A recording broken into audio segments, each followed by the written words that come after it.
tanpa mengulur waktu, kita beranjak pada narasumber yang kedua.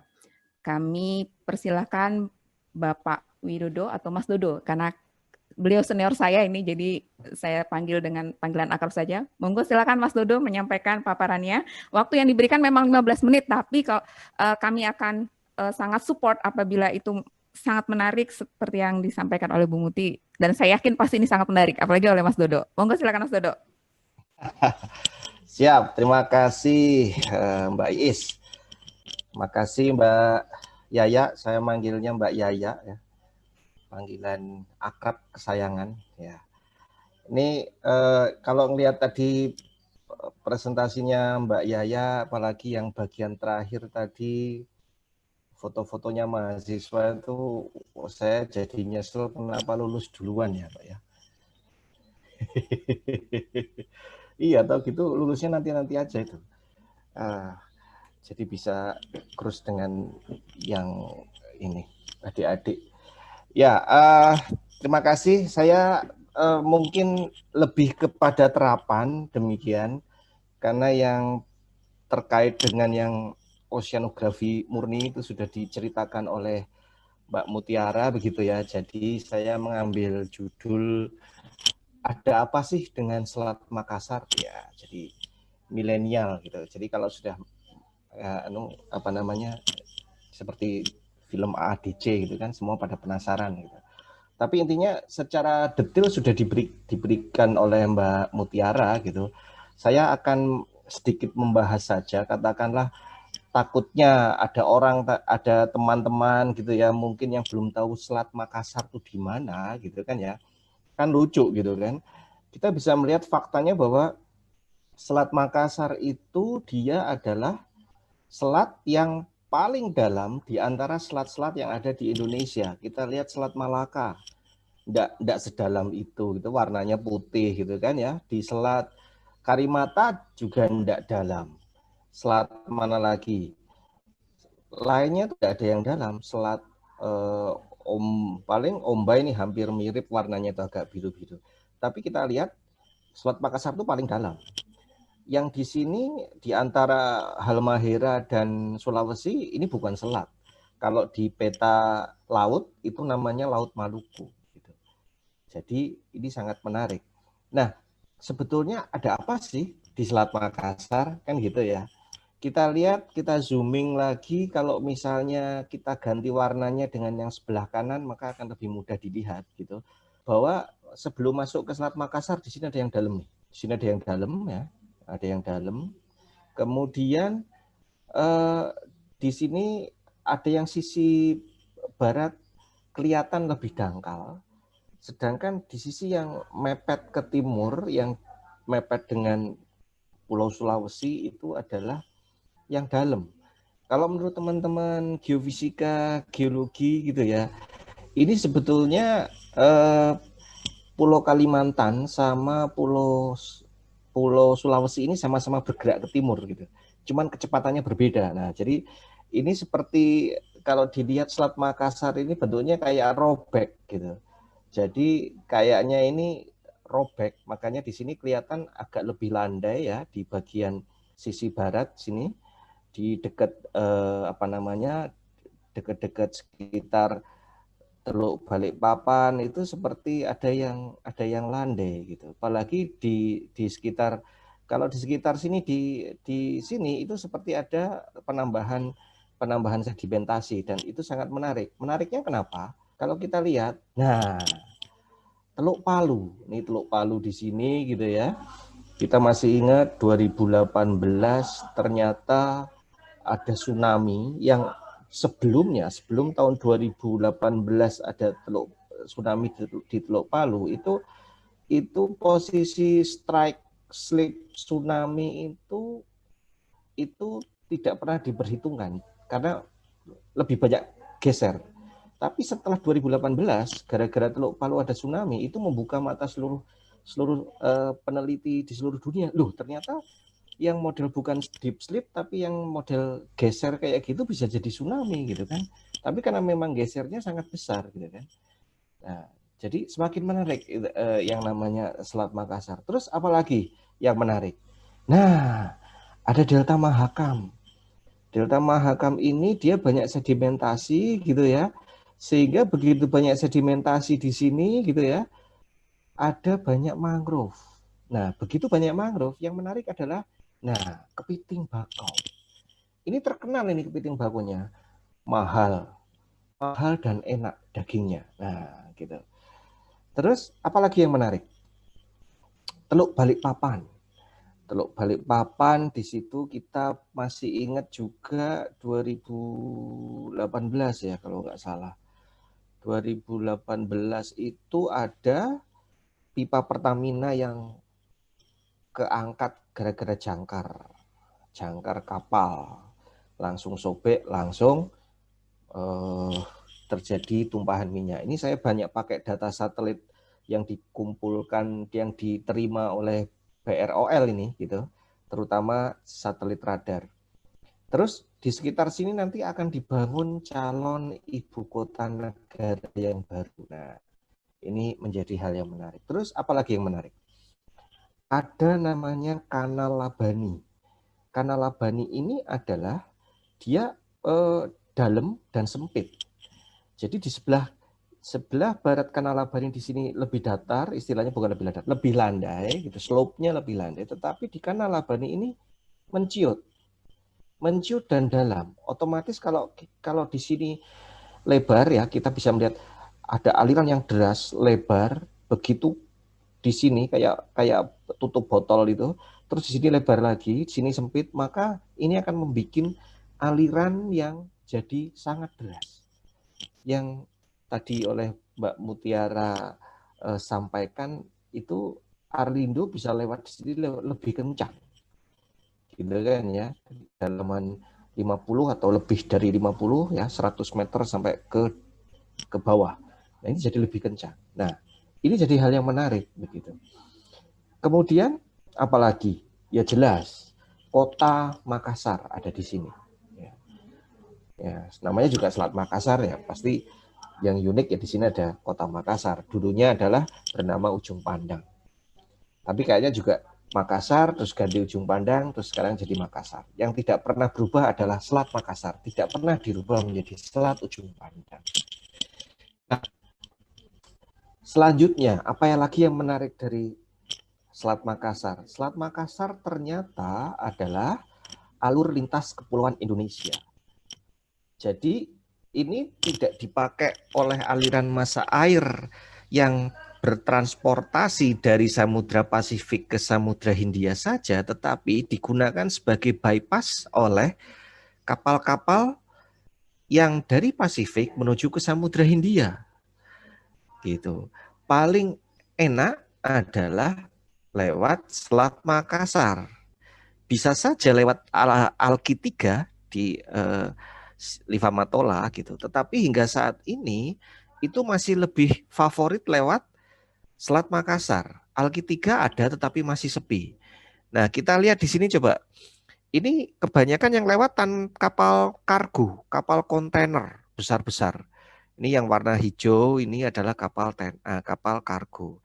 Selain kapal kargo, yang kedua frekuensinya sering adalah kapal tanker. Ya jelas di sini Teluk Balikpapan itu ada refinery Pertamina, terus di sekitar sini Delta Mahakam juga ada beberapa sumur minyak gitu kan ya. Jadi kelihatan di sini kapal yang merah dan kapal yang hijau itu banyak lalu lalang.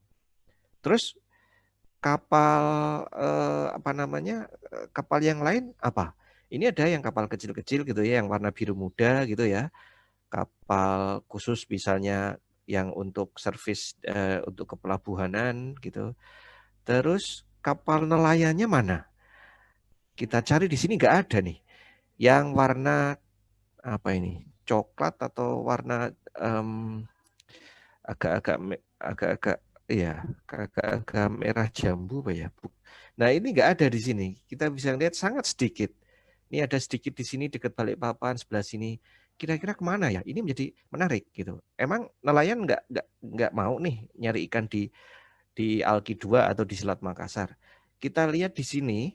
Nah ini dari Global Fishing Watch, kita bisa melihat aktivitas mulai dari 14 Januari 2020 ya sampai Juni ini, sampai kemarin Juni ini. Menarik bahwa yang merah, yang putih-putih itu adalah diindikasikan oleh Global Fishing Watch adalah aktivitas dari kapal-kapal nelayan.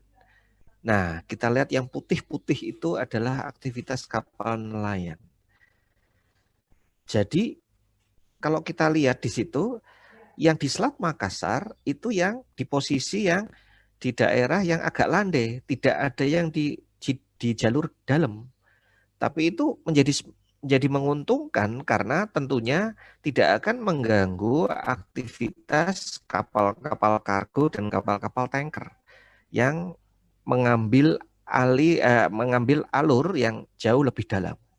Nah, hal yang menarik lainnya adalah ini kalau kita kemarin masanya lockdown itu ternyata masih ada aktivitas nelayan ya. Jadi kayaknya ini nggak ada istilah lockdown ini bagi nelayan. Mungkin virusnya kalau kena air laut mungkin mati kali ya. Jadi ini sesuatu yang menarik, tapi ini harus menjadi pertanyaan riset ini gitu. Jadi mungkin bagi teman-teman yang punya rekan kolaborasi dengan peneliti di Kementerian Kesehatan kali ya, itu menjadi hal yang bisa bagus ini untuk kolaborasi gitu ke depan. Jadi sangat menarik. Nah, hal yang menarik adalah kalau kita lihat animasi yang warna-warna putih ini seperti ada interconnection, seperti ada hubungan antara aktivitas perikanan yang ada di sisi barat daya dari Selat Makassar dengan yang di Laut Jawa. Karena kayaknya menarik nih. Kalau yang putih-putih ini kayaknya kebanyakan siang hari, kalau yang ada yang agak coklat-coklat itu kayaknya malam hari. Nah, jadi ini nanti silakan dicek. Mungkin saya salah, tapi ini kan di Global Fishing Watch gratis ya. Jadi bisa register gitu, bisa ngecek di situ. Nah, saya tekankan lagi, bagaimanakah kira-kira apakah ada konektivitas antara perikanan di Selat Makassar dengan Laut Jawa? Ini menjadi hal yang menarik.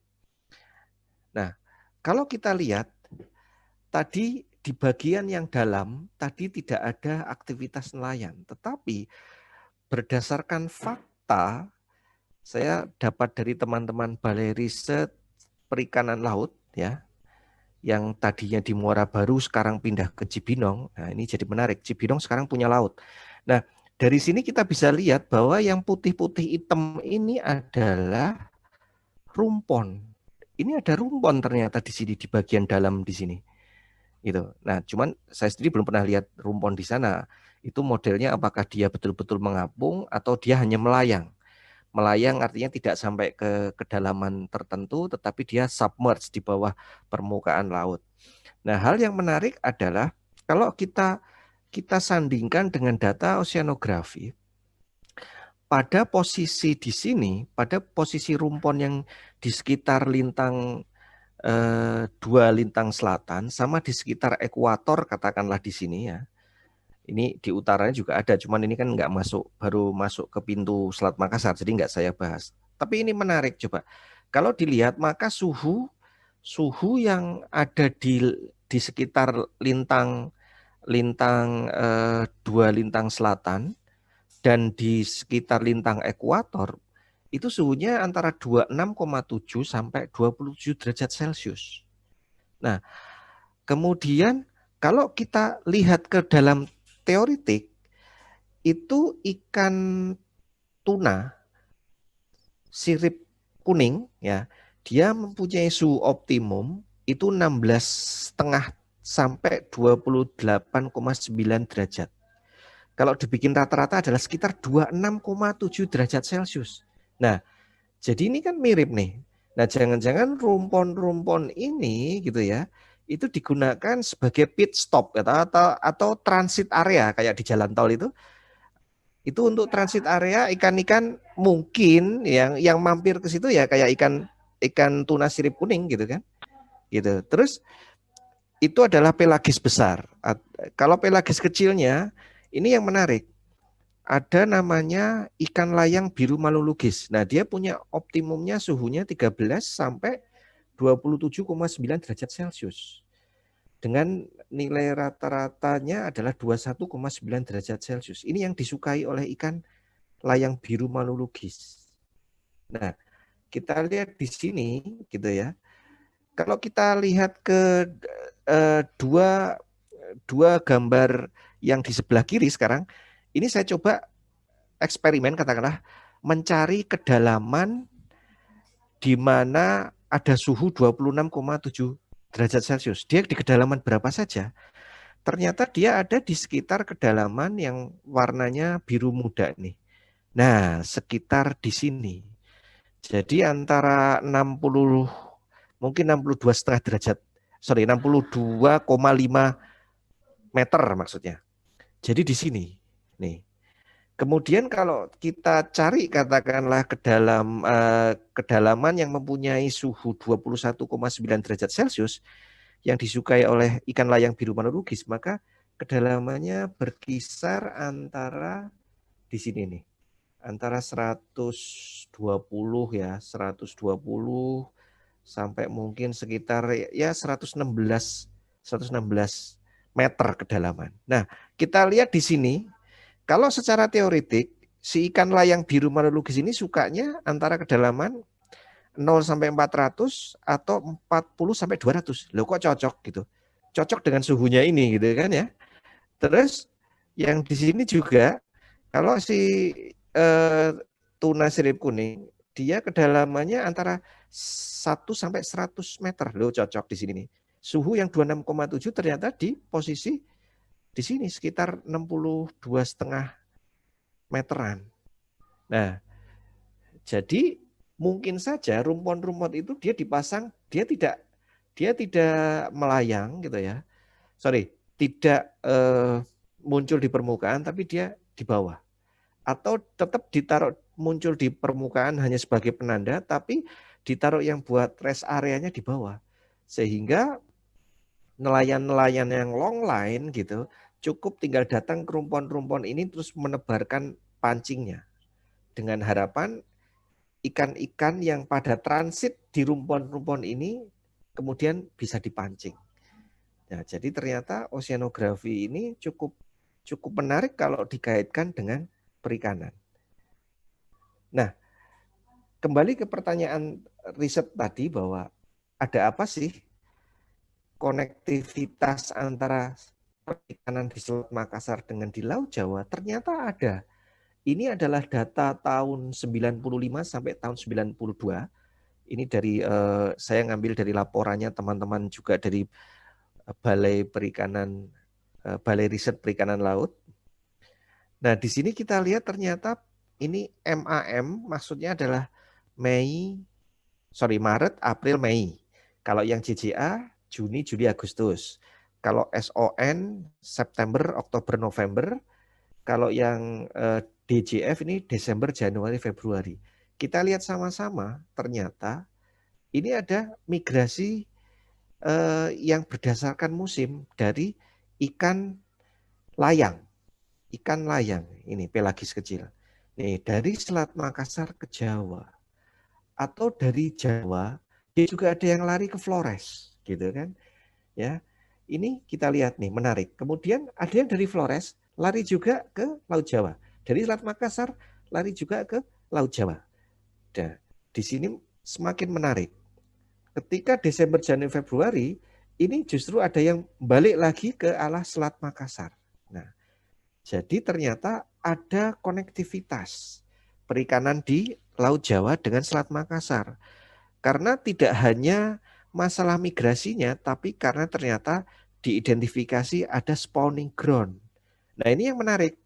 Di sini ternyata spawning ground. Kita lihat tadi, balik lagi ya yang ke sini. Nah, di sini sekarang kita bisa tahu mengapa kok banyak sekali aktivitas perikanan yang putih-putih ini di posisi di barat daya dari Selat Makassar. Ternyata di sini memang selain dia aktivitas perikanan karena ada spawning ground di sini. Nah, ini kan hal yang menarik ini. Nah, oke.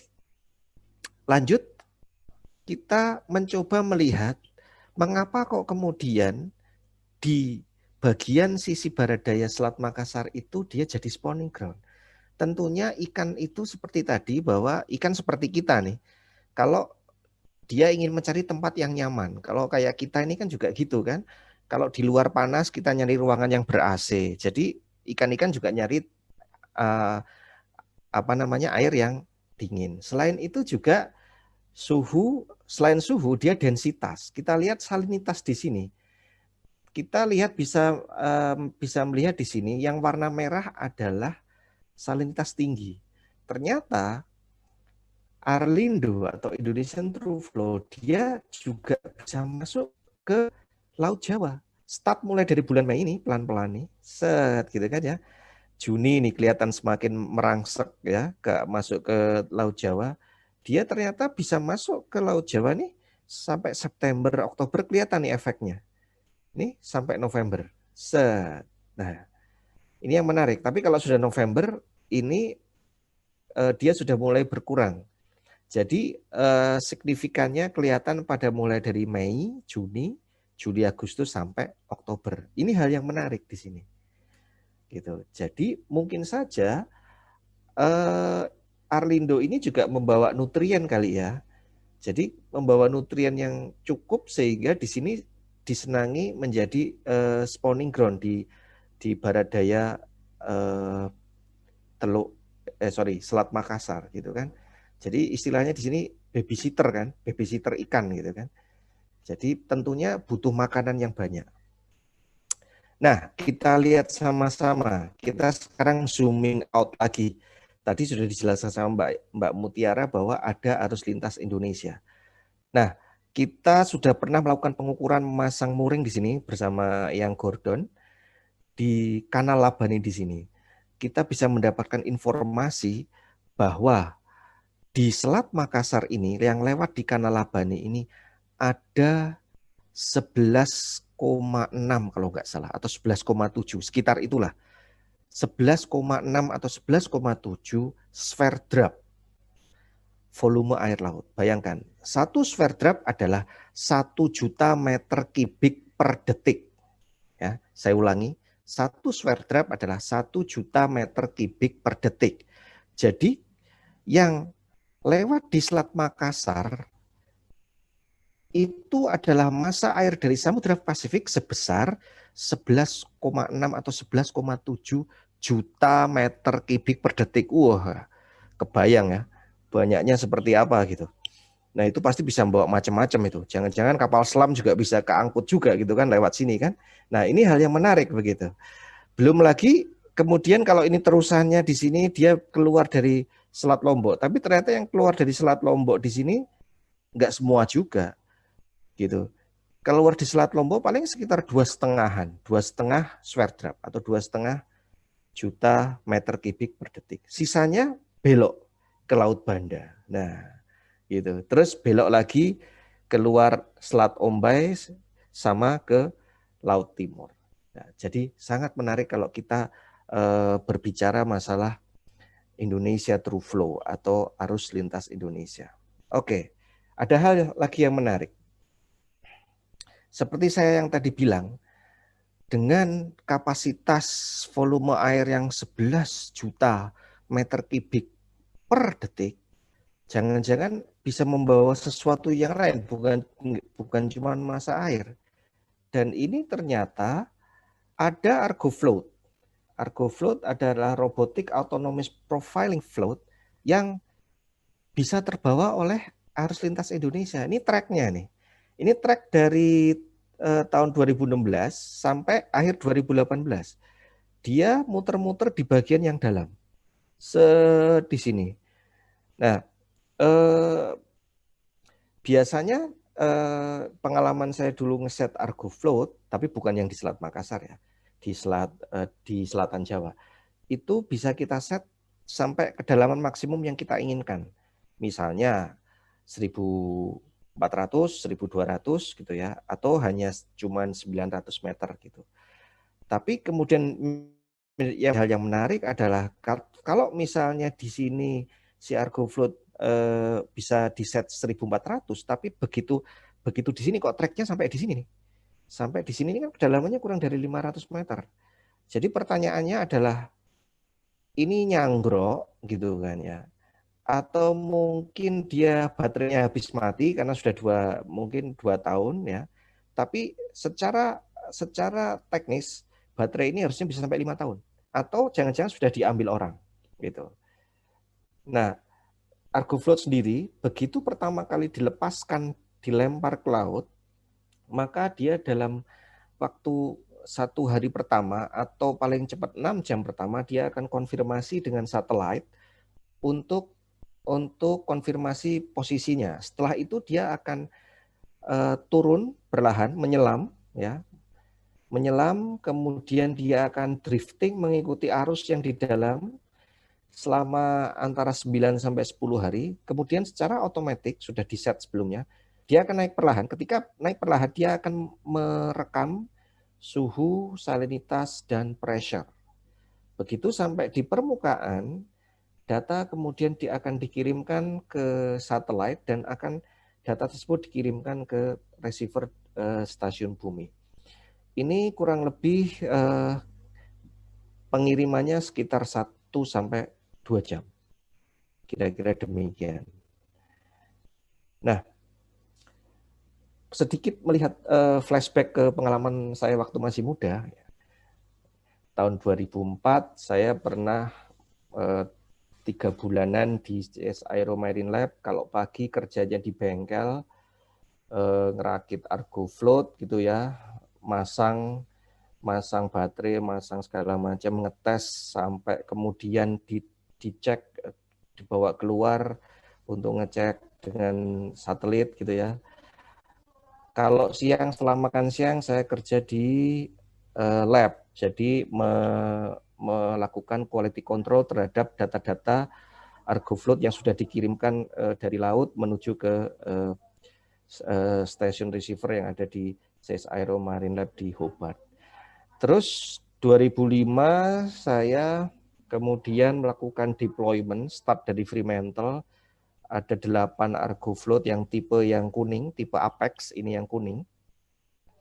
Itu saya deploy atau saya lepaskan di titik-titik di sini. Jadi di ZEE. Jadi sebelum masuk Selat Sunda sudah selesai, sudah saya lepaskan. Dan data-data ini kemudian bisa kita nikmati tanpa kita harus melakukan cruise gitu. Pengalaman Brol itu Mas Nyoman itu sudah garuk-garuk kepala itu kalau sudah mau cruise gitu kan. Wah, 1 harinya sudah berapa tuh? 200 juta baru bensinnya. Belum biaya makan, belum biaya pulsa telepon satelit dan lain sebagainya gitu kan. Nah, itu kan juga harus dipikirkan. Nah, jadi dengan Argofloat ini ada kelebihan, ada kekurangannya. Jadi paling enggak kita bisa mendapatkan data di laut lepas itu paling enggak per 10 hari udah ada datanya ini. Gitu. Paling ini saya berikan contoh ya. Yang bulutan-bulutan ini adalah Argofloat gitu ya. Yang kontur ini adalah kontur merah ini adalah sea surface height anomaly gitu ya, atau anomali dinamika muka laut. Kemudian yang backgroundnya ini adalah klorofil. Kita bisa lihat klorofil di situ. Ini yang merah ini klorofilnya terlihat seperti ditarik oleh arus pusaran yang namanya biasanya dikenal sebagai arus eddy gitu ya. Ini karena sebetulnya pada sekitar bulan Agustus ini ada dorongan arus juga dari Selat Makassar menuju ke selatan lewat ke Selat Lombok itu menuju ke selatan. Nah, des gitu kan. Kemudian ketika periode bulan Agustus ini dia juga ada angin dari tenggara, dari atas benua Australia menuju ke tenggara di sini yang kemudian menghasilkan upwelling. Nah, dari sini kita bisa melihat bahwa Si klorofil yang di selatan Jawa, dia akan tertarik menuju ke laut lepas.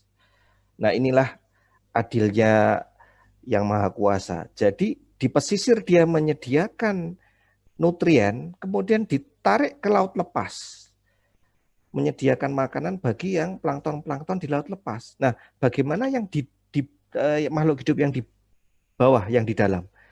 Di sini ada Kelvin wave yang menjalar dari barat Sumatera menuju ke selatan Jawa. Begitu Kelvin wave-nya ini dia memberikan dampak apa?